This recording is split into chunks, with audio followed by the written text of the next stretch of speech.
The moment I saw my husband's car parked outside my daughter's house, I knew something was wrong. But when I heard what was said next, it shattered everything I believed about love, family, and loyalty. Before we dive deeper, hit that subscribe button and join us where betrayal, secrets, and drama unravel. Also, let us know where you're listening from in the comments.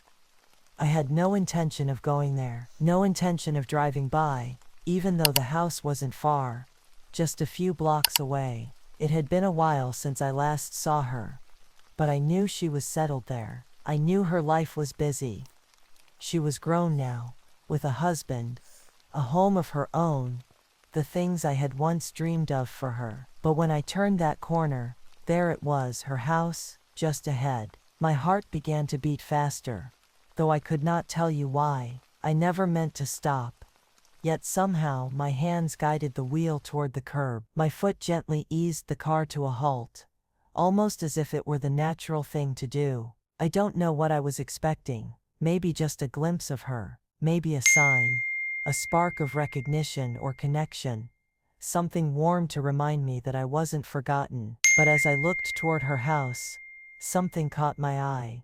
His car, my husband's car, parked in the driveway. It was unmistakable, the silver gleam of the sedan in the midday sun, a symbol of everything I thought I still had, everything I thought I knew about my life, my marriage. Shattered in that moment, I stared at the car for what felt like an eternity, my mind struggling to catch up with what my eyes were telling me. Why was he there? Why was he parked there, in front of my daughter's house? It didn't make sense. I shifted in my seat, my hand shaking against the wheel, but I couldn't drive away. I couldn't bring myself to move. I wasn't sure if it was fear, curiosity, or something else entirely. I felt rooted, and then, as if it had been rehearsed for years, the sound of their voices reached my ears. From behind the closed windows, from the quiet confines of their home, I could hear it.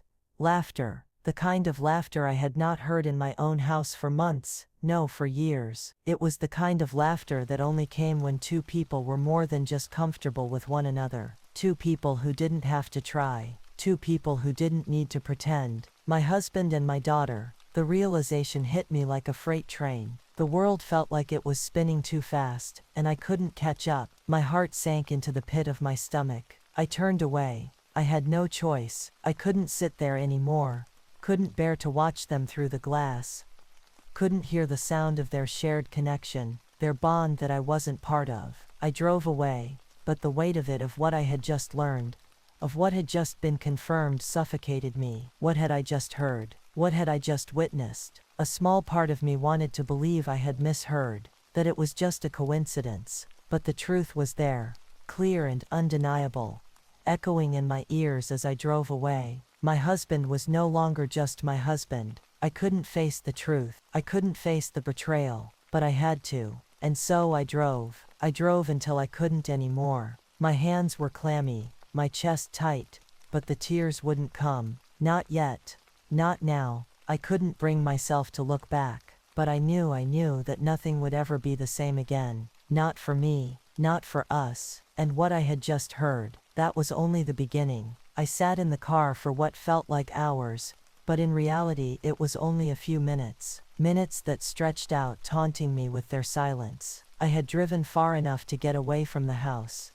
Her house, and now I was alone with my thoughts. The roar of the engine had faded, but the thundering in my chest remained, pounding relentlessly, refusing to let go. I should have been angry. I should have stormed over there, confronted him, demanded answers, but instead I felt numb. It wasn't that I didn't care, but I was in shock. In that moment, everything I had spent years building, the life, the family, the love, felt like it was crumbling around me, piece by piece. But how had I gotten here? How had I let myself get to this point where I didn't even recognize the people closest to me? I thought about everything I had sacrificed over the years, everything I had put aside for the sake of love and duty. I had spent my life putting my family first, always putting them before me. I had poured my energy into my marriage, into raising my daughter, into creating a home for all of us. But where was that devotion now? I had given up so much. my dreams, my time, my independence,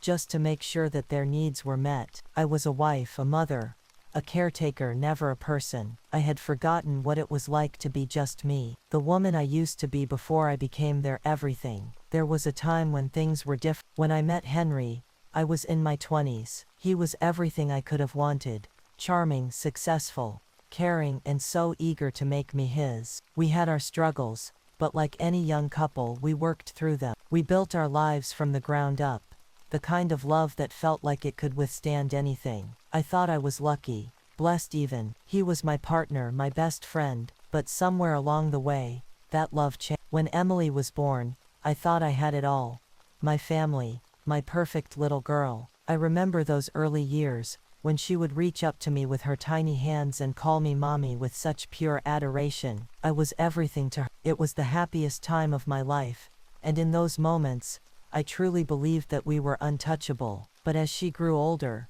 things began to shift. I found myself giving more to my family than I gave to myself. I sacrificed parts of me that I didn't even know were important until they were gone. My hobbies, my ambitions, my desires, every bit of them slowly faded as I became consumed with the role I played. I was the pillar of strength, the steady foundation. My dreams weren't mine anymore. They were there. It wasn't until Emily hit her teenage years that I started to notice the distance growing between us. It wasn't obvious at first, but I felt it. There were moments when I'd reach out to her, ask her how she was, what was on her mind, and she would shut me out. She had her own life now, her friends, her own little world, and I was no longer the center of it. It stung, but I let it slide. I told myself that it was just part of growing up, part of life, that it was normal for her to become more independent, for her to pull away. But in the silence that followed, I felt something inside me snap. It wasn't just Emily, it was Henry too. I hadn't realized how much I had lost myself until there was nothing left but them. I was fading into the background of my own life, and no one noticed. The years wore on. By the time Emily had her own house, I was still putting them first, still holding on to the illusion that I was doing the right thing. Henry, on the other hand, had become a stranger in his own way. He was distant, preoccupied. He came home later and later, leaving me to fill the silence. We didn't talk the way we used to. It wasn't that we fought, not really, but there was a coldness in the air that I couldn't ignore. And then I heard it. The words my daughter had spoken, the laughter in the background.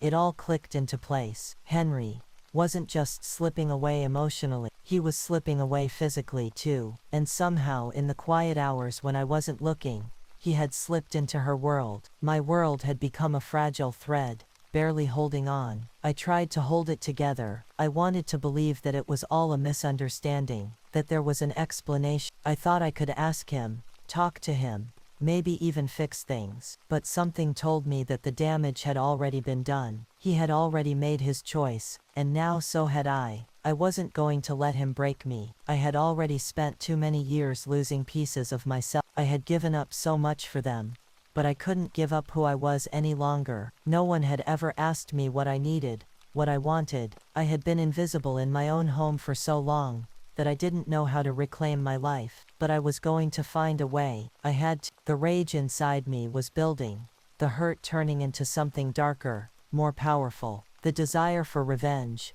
for something to make this right, was growing stronger by the second. I could feel it creeping up on me slowly, but surely. And so the real journey began. What did I want now? What was I going to do with the truth? I wasn't sure yet, but I knew I wasn't going to sit idly by and let everything I had built fall apart. Not without a fight, not without my truth being heard. I cannot tell you how many times I've replayed that moment in my mind.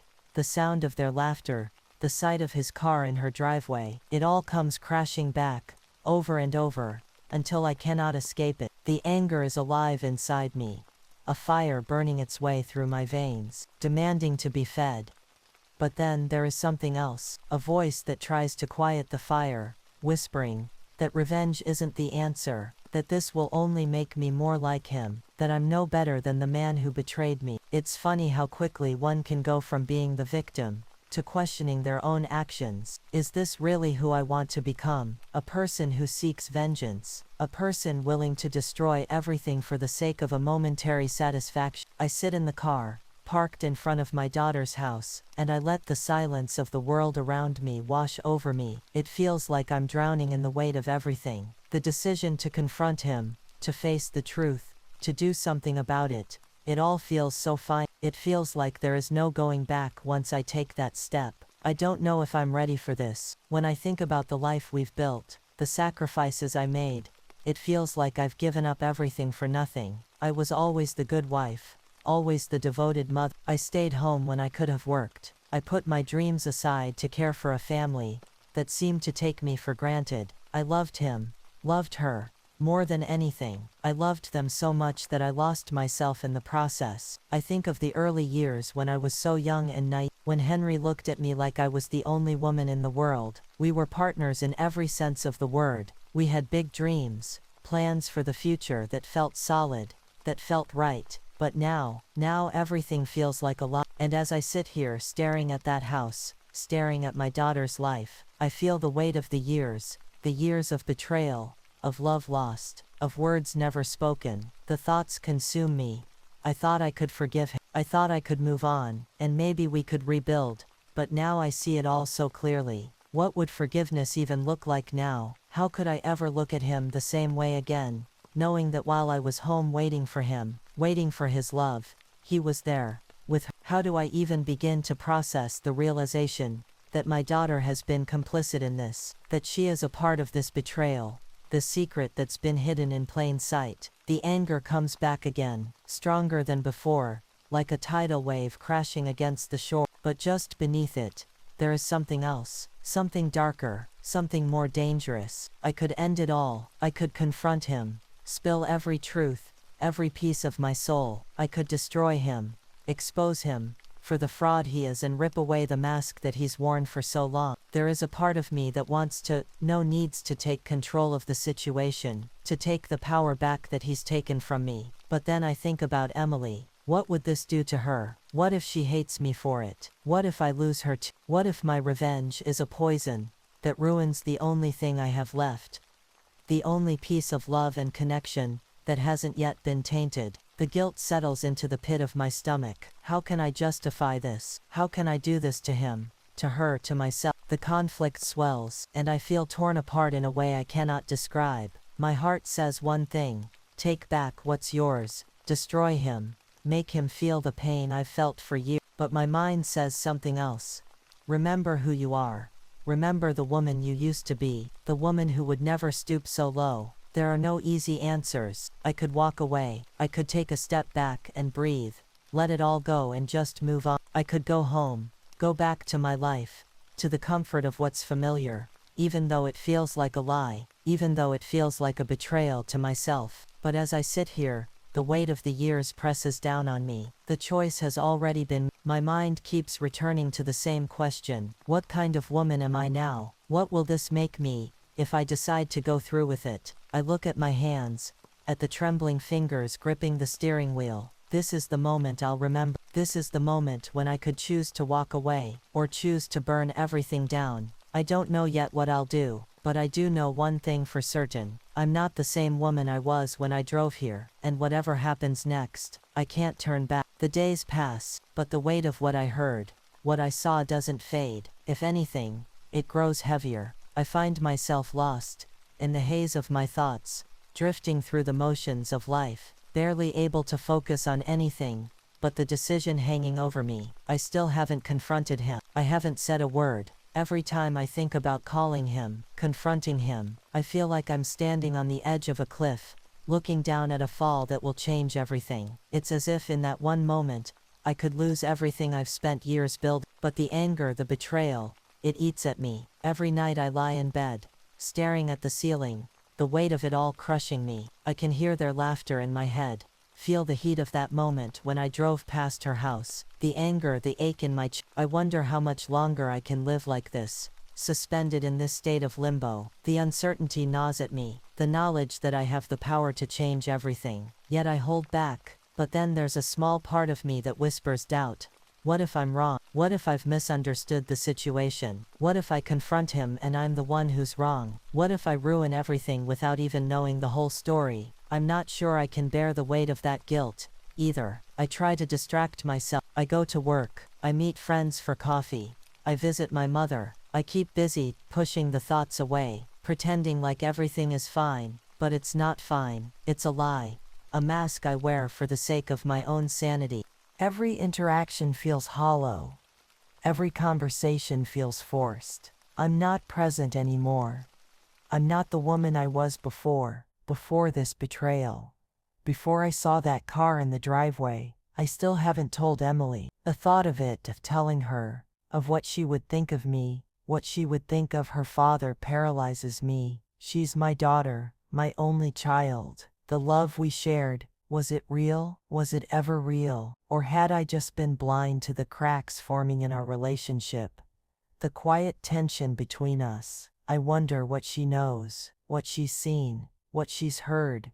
Does she think it's normal? Does she think I'm weak for not confronting him? The silence between us grows louder with every passing day. And Henry seems oblivious to the storm brewing in me. He goes about his life doing what he does when he does. The quiet distance between us has stretched so far that it feels like an ocean now, vast and unbridgeable. Sometimes I want to scream at him, demand answers, but the words are lodged deep in my throat, stuck between the fear of what I might hear and the anger that threatens to spill over. The silence in the house is unbearable. I keep thinking that maybe, just maybe, I'll wake up and it will all be some terrible nightmare. Maybe I'll go back to the way things were, to when Henry was my husband, when Emily was my daughter and the world felt safe. But the more I think about it, the more I realize there is no going back. I am standing at the precipice now and I know it. I can feel the pull of it, like gravity pushing me towards something I don't fully understand. I have to make a choice.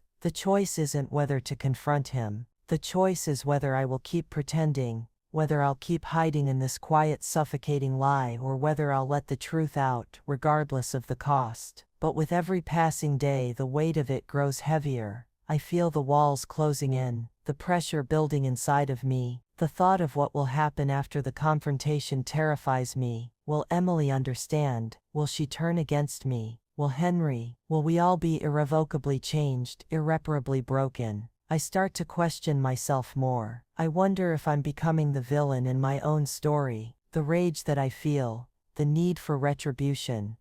It makes me feel out of control, but I can't stop it. I can't stop the anger that simmers beneath the surface, threatening to spill over. I've been patient for too long. I've been quiet for too long. But what happens when silence is no longer an option? What happens when I can't keep pretending anymore? I know that I can't stay in this place forever. I can feel it, like a ticking clock. The countdown is on, and soon I will have to make my move. The days blur together in a haze of half-thoughts and impossible decisions. I wake up each morning with the same ache in my chest, a weight that's growing heavier as the days go on. The question that haunts me every moment, should I confront him or should I walk away from it all, seems to have no answer. I find myself staring into space, lost in a world of guilt, anger, and confusion. I can't seem to focus on anything anymore. Not work, not conversations with friends, not even the mundane tasks that used to fill my day.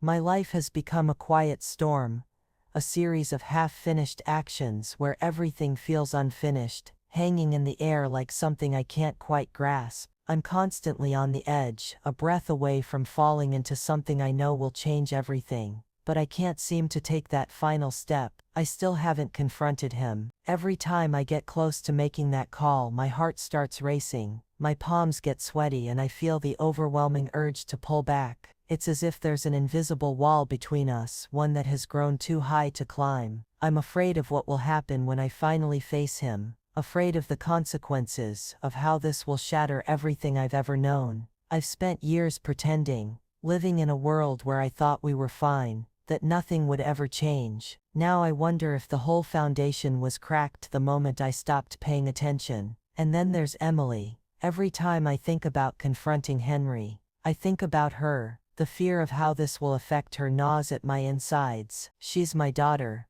the one person in this world I would never want to hurt. I think about the way she used to look at me, the way she trusted me with everything in her heart. What will happen to that trust if she finds out everything that's been happening behind closed doors? The thought of losing her, of her turning away from me, is almost unbearable. I've been so focused on my own pain that I've neglected the most important relationship in my life. How could I have been so blind? I wonder if I've already lost her, even without knowing it. But I can't go on like this pretending. The lies, the silence, they're suffocating me. And every day that passes I feel the anger inside me grow. I feel like I'm waiting for a dam to break. I know what I have to do, but then there's the fear. I'm terrified of the consequences, terrified of the fallout. I've already seen how much damage this has done to me, how much it's broken me. But if I confront him, if I expose everything, it won't just break me, it will break everything. My marriage, my daughter's trust,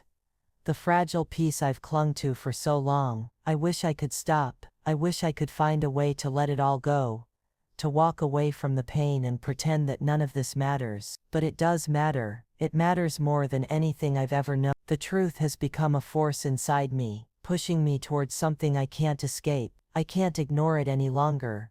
So I try to take control. I try to set a plan to move forward with some semblance of certainty. I try to talk to my friends, but their voices sound distant, like they're coming from another world. They don't understand. They don't know what it's like to be on the edge of losing everything, of looking at the people you love and realizing that everything you thought was true is a lie.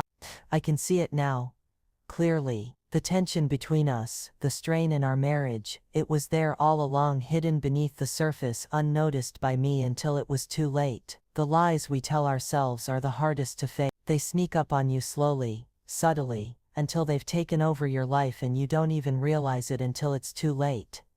I can feel myself getting closer to the breaking point.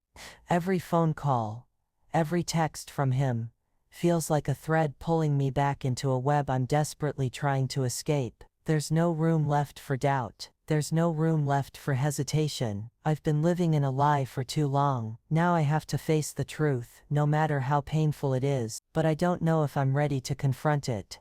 There's still so much I don't understand, so much I can't see clearly. Why did he do this? Why now? Was it always there, lurking just beneath the surface, waiting for the right moment to strike? The questions spin in my head, faster and faster until they become a blur of confusion and hurt. I can't keep doing this. I can't keep living in the space between action and inaction. I know I need to make a choice. I can't keep living in this tension, in this constant state of emotional limbo. But making the choice, actually confronting him, is terrifying. What if I lose everything? What if everything I'm fighting for turns out to be just another lie? I'm standing on the edge now. The question is no longer if I'll act, it's when. It happens faster than I expected. One moment I am pacing the living room, thoughts swirling like a storm inside my head, and the next I find myself standing at the threshold of a decision I never thought I'd have to make. The phone feels heavy in my hand, a weight I wasn't prepared to carry. I hesitate, just for a moment, but the decision has already been made. I call him. My breath hitches as I hear the familiar ringtone echoing through the room. It's not the first time I've called him in the past few weeks, but this time feels different. There's an urgency in my chest, a need to end the silence, to end the lies. The line clicks and his voice is on the other end, smooth, calm, like he doesn't even know what's coming. Hello? Henry. My voice is steady, too steady, as if I've practiced this 100 times in my mind. It feels surreal to hear myself saying his name. There's a pause on the other end, a subtle shift. He knows something's different now. He knows that this isn't just another casual conversation. What's wrong? He asks, the concern in his voice almost believable. But I'm not fooled. Not anymore. I have seen through the mask for so long. I know exactly who he is now. I know about Emily. I say it without hesitation, the words coming out sharper than I expected. It feels like a release, like I've been holding my breath for far too long. There's a moment of silence, the kind that stretches on, thick and suffocating. It's the silence that speaks louder than anything else, the silence that tells me he's caught off guard. What about Emily? He asks, the tone shifting, defensive now. You've been seeing her, I respond, my voice growing stronger with each word. I saw your car outside her house the other day. I heard the two of you laughing together. His breath catches, and for a moment I almost feel sorry for him. But the pity fades quickly, replaced by a fire in my chest that's growing hotter by the second. Listen, he starts, his voice suddenly smooth, like he's trying to talk me down, like he thinks this can all be fixed with a few calming words. I can explain. It's not what you think. Don't, I interrupt, my heart pounding, the rage bubbling over. You don't get to explain this away. You don't get to lie to me anymore. I'm done with that. I'm done pretending that I don't know what's been happening, what you've been doing behind my back. The words feel powerful, like a declaration of independence. In this moment, I realize that I've been waiting for him to apologize, to beg for forgiveness. But now I see it, there is no apology that could fix this. There is no redemption here. Not for him. He stammers, but I can't let him finish. Don't say anything. I cut him off. I don't need your excuses anymore. I don't need your lies, you've done enough. The phone goes quiet again, and for a long, painful moment, it feels like the weight of what's happening has settled between us, thick and suffocating. Finally, he speaks again, but this time, his voice is quieter, weaker. What do you want me to do? I can feel the power shift in that moment, like a tide turning. He's no longer in control. I want you to face the consequences of what you've done, I say, my voice steady. I want you to deal with this, to understand that everything you've built has crumbled because of your own choices. There's a long pause before he responds, and when he does, it's with a coldness that cuts through me like ice. You think this is about you? He asks, his voice dripping with disdain. You think I'm doing this to hurt you? You're delusional. This has nothing to do with you. Something inside me snaps at his words, something I can't control. The rage that's been simmering inside me finally breaks free. No, I reply, my voice sharp, no longer calm. This has everything to do with me. You just didn't care enough to see it. I don't need this right now. He snaps back, his voice laced with frustration. You're overreacting. I fire back, my own frustration bubbling over. Am I really overreacting? Or is this just your way of making sure you never have to face what you've done? The silence stretches between us again. But this time, it feels different. I'm no longer afraid of what he might say. I'm no longer afraid of the consequences. I know what I have to do. You think I'm just going to sit here and let you walk away from this? I ask, my voice growing stronger. No, Henry. You're going to face the consequences. I'm going to make sure of it. His response is almost a laugh, bitter and sharp. You're threatening me now. No, I say, my voice low and dangerous. I'm taking back everything you've stolen from me, and I'm going to make sure you understand what that costs. The power has shifted. I can feel it. I have taken control now, and it feels like a weight has been lifted off my shoulders. For the first time in so long, I feel like I am standing tall. I'll make this right, he says, but it's not a promise. It's a plea, and it's too little, too late. Goodbye, Henry. I reply, my voice firm. Don't bother trying to explain yourself. You've already made your choices. I hang up, and for the first time in days, the silence feels freeing. I let out a breath I didn't even realize I'd been holding. The fight is far from over, but I've taken the first step. I've exposed the truth, and now everything changes. The power is mine now. The weight of what's to come is still there, but it's not the same. I am not the same, and for the first time in so long, I feel the fire inside me burning brighter than the anger that has been consuming me. I am ready to face whatever comes next. It was the kind of silence that screamed louder than any words ever could. The kind of silence that sits heavily in the pit of your stomach, like a rock you can't swallow. My hands were still shaking. The cold metal of my phone clutched tightly in my palm. I could feel the echoes of the conversation reverberating in my chest, in my mind. I thought about the confrontation, what I would say, how I would say it. But in that moment, I had said what needed to be said. I had laid bare the truth, and now it was his turn to reckon with it. But it wasn't enough. Not yet. The anger that had been simmering under the surface was now boiling over, threatening to consume me entirely. There was so much that had been left unsaid for too long, so many years of hurt and resentment building up, and now the dam had broken. The weight of everything, his betrayal, her silence, my own sense of being invisible in my own life, came crashing down, and I felt like I was drowning in it. I wasn't sure what I expected when I called him. I think part of me thought he would apologize, that he would beg for forgiveness, that he would somehow make it right. But the truth is, he never would. He never could.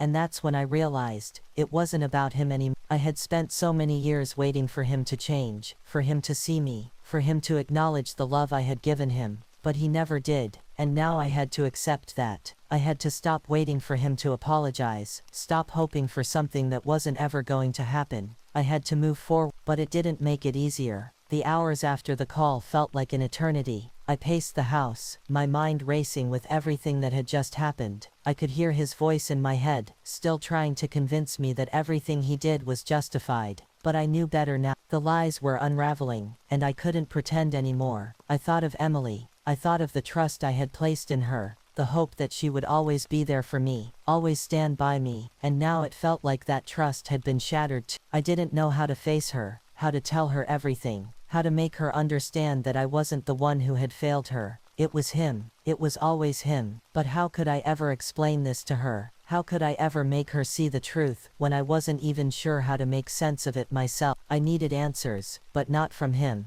I didn't need to hear him tell me again how sorry he was. I didn't need him to try and explain himself. What I needed was for someone, anyone, to help me understand why this had happened, why he had done this to me too. And that's when it hit me. I didn't need him to give me closure. I needed to give it to myself. I had been holding on to him, to the idea of what our life was supposed to be, for so long, but it wasn't real, not anymore. All those years of devotion, of loyalty, of sacrificing myself for a man who never saw me for who I really was, they were gone, and I couldn't get them back. I wasn't sure what the next step would be, or how this was all going to play out. But in that moment I knew one thing for certain. I was no longer afraid. I had been afraid of losing everything, afraid of being alone, of facing the truth, but now the fear was gone. I had nothing left to lose. It wasn't about revenge anymore. It wasn't about hurting him the way he had hurt me. It was about reclaiming myself. It was about taking back the life I had lost along the way. I had been living for everyone else for so long, putting their needs and desires before my own, that I had forgotten what it was like to live for myself. But I wasn't going to forget anymore. I would face the truth, no matter how painful it was. I would confront him if I had to, but I wouldn't let him control me any longer. I wouldn't let him define who I was or what I could become. And if that meant walking away, then that's exactly what I would do. The tears came then, not the tears of anger, not the tears of betrayal, but the tears of release, tears that had been building for years and now they were finally coming out. For so long, I had held on to the weight of it all,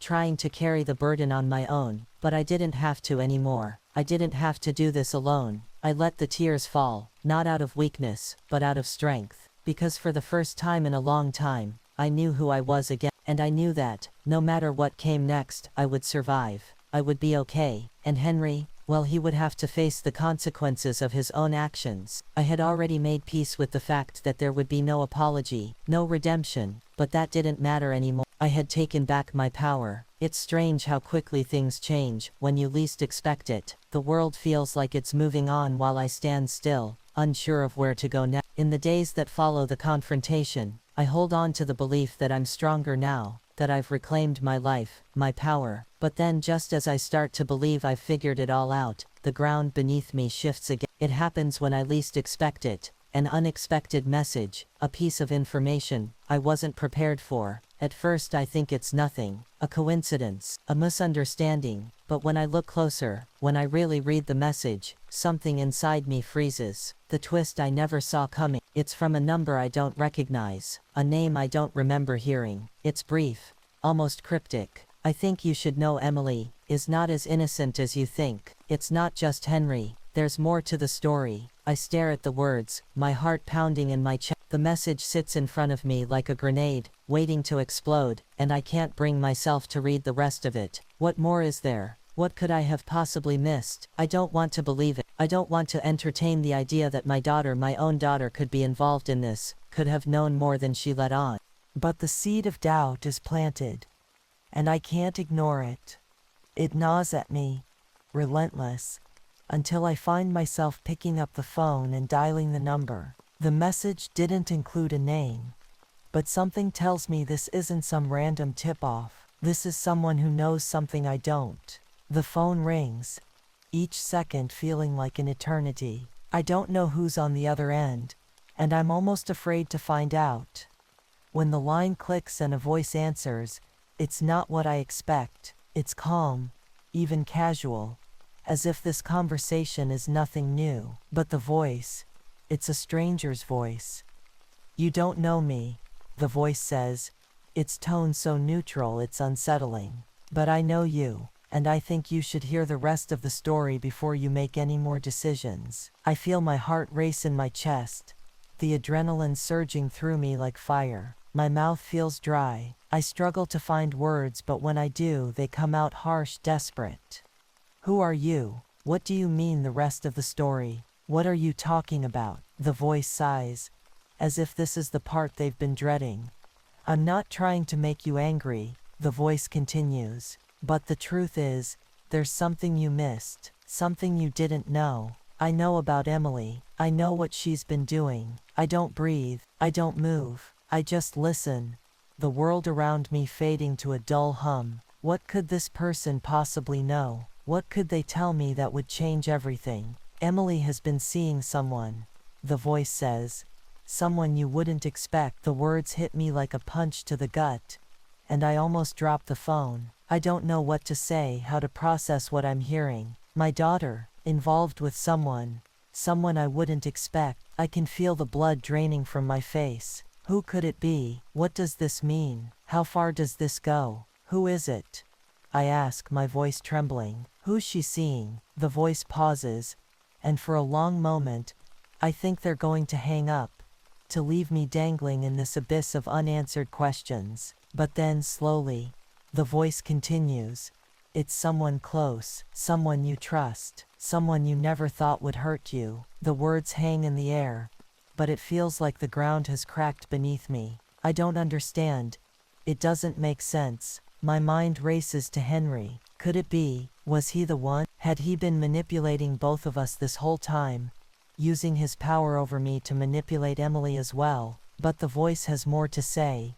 I'm not saying this to hurt you, the voice continues, softening, but you have to know the truth before you go any further, before you confront him again, before you make any more mistakes. Emily's not innocent here. She knew what was happening, and she let it happen.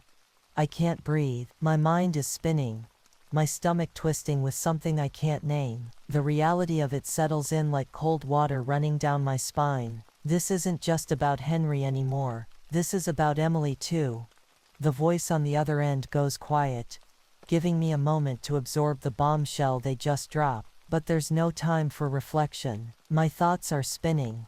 Everything I thought I knew about my daughter, about my family, suddenly thrown into doubt. How long has she known? How long has she been complicit in this? I think back to all the moments when I thought something was off, when I thought I noticed the small changes in her behavior, but I brushed them aside. Was she hiding something? Did she know more about Henry than I ever realized?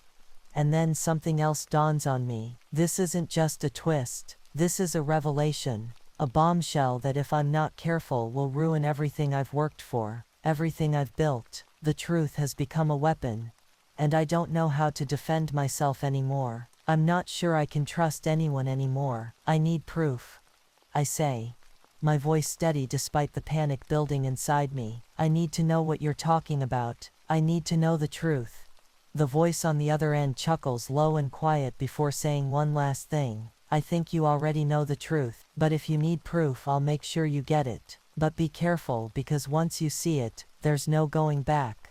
The line goes dead and I'm left standing there frozen, unsure of what comes next. What does this mean? How deep does this go? And more importantly, how far will I have to go to uncover the whole truth? The days that follow feel like a blur, a string of moments suspended in time, stretching endlessly. I find myself walking through life like a ghost, barely touching the surface of things.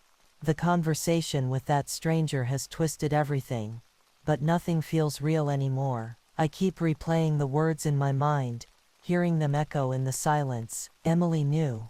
She wasn't innocent. The air feels heavy around me, and every time I look at her, my daughter, my flesh and blood, I see a stranger, a woman I thought I understood.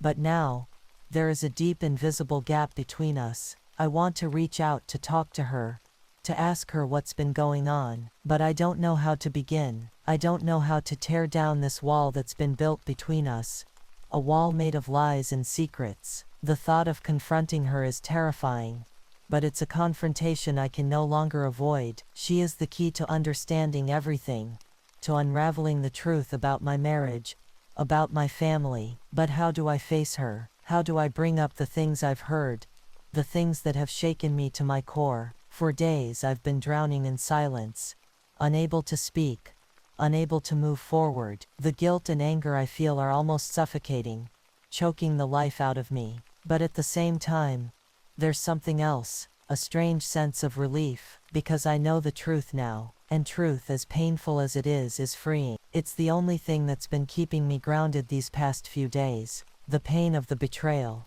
the confusion, the shock, it's all a weight I have to carry for now, but with it comes a clarity I didn't have before. I'm not lost anymore, and for the first time in a long time, I feel like I can breathe. I don't know how I'm going to fix this, or if I even can, but I know that I have to move forward. I can't live in this endless loop of questions, of fear, of doubt. I have to find a way to release all the anger, all the bitterness that's been building inside me. I can't keep holding on to the past, to the versions of my family I thought I knew. I pick up the phone again, the weight of it now something I'm familiar with. I dial Emily's number, my hand trembling as I hold it to my ear. The call rings once, twice, and then she picks up. Mom? Her voice is hesitant, quiet. Emily. My voice is steady now, though it feels strange to say her name, to speak to her after everything that's happened. Are you okay? She asks. There's a tenderness in her voice, but I can hear the undercurrent of uncertainty. She doesn't know what I know. She doesn't know that everything between us has changed. I need to talk to you, I say, my voice firm, though my heart is hammering in my chest, about everything. There's a long pause. I hear her breath catch on the other end of the line, and for a moment I wonder if she already knows what's coming. What do you mean? She asks, her voice soft, almost reluctant. I know about you and Henry, I say, the words tumbling out, painful but necessary. I know what's been going on. I know everything. She's silent for a long time, and I can hear the shakiness in her breath. How do you know? Her voice cracks. Mom, I didn't. I don't need explanations, I interrupt, my voice sharper now, more controlled. I just need the truth. The truth. It's all I've wanted for so long. But now that I have it, I don't know what to do with it. I don't know if I can handle it. Please, she whispers. Please don't be mad. I didn't mean for it to happen. It wasn't like I planned it. I never wanted to hurt you, Mom. You have to understand. Her words break and I can hear the desperation in her voice. She's not the little girl I once knew anymore. She's become something else, something I don't fully recognize, and it hurts in a way I didn't expect. I'm not angry, I say, though my voice betrays me. I'm not angry. I'm just lost. I don't know how we got here, Emily. How you got here. You were my you were my reason for everything. And now I don't know who you are anymore.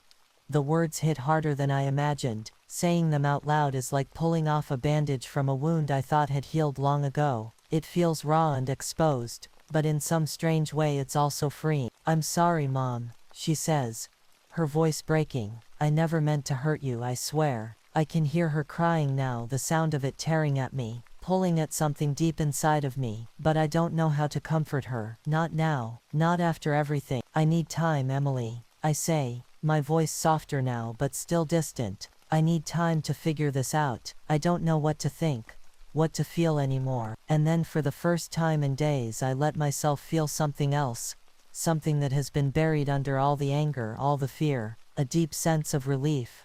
I don't know what the future holds, what kind of relationship we'll have moving forward, but in this moment, I know that I've faced the truth, and that is enough. It's enough to begin the slow, painful process of healing. I'll be here when you're ready, Emily says, her voice filled with sorrow and regret. I know, I reply, my voice thick. I just need time. I end the call, but I don't feel the weight of it as I thought I would. I don't feel the finality of it either. I feel something else entirely, something more powerful. For the first time in a long time, I feel a small flicker of hope. The days after everything changed feel like a strange blur.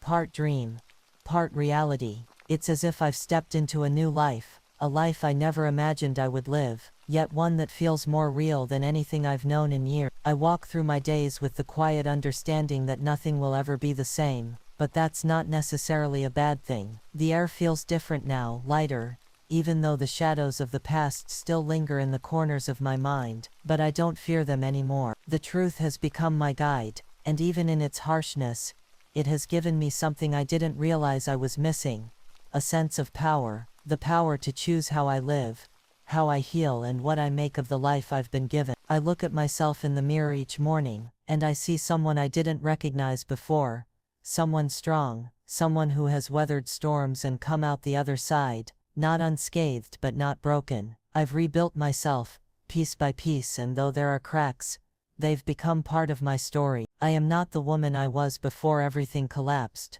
but I don't mourn her. She was a version of me that didn't understand her worth, didn't know how to protect herself. I am different now. I am whole again, in ways I didn't think possible. It's been months since the confrontation, since the day the truth shattered the life I thought I knew, and though the journey hasn't been easy, I've found something deeper, something richer than revenge or bitterness could ever provide. What I've found is myself.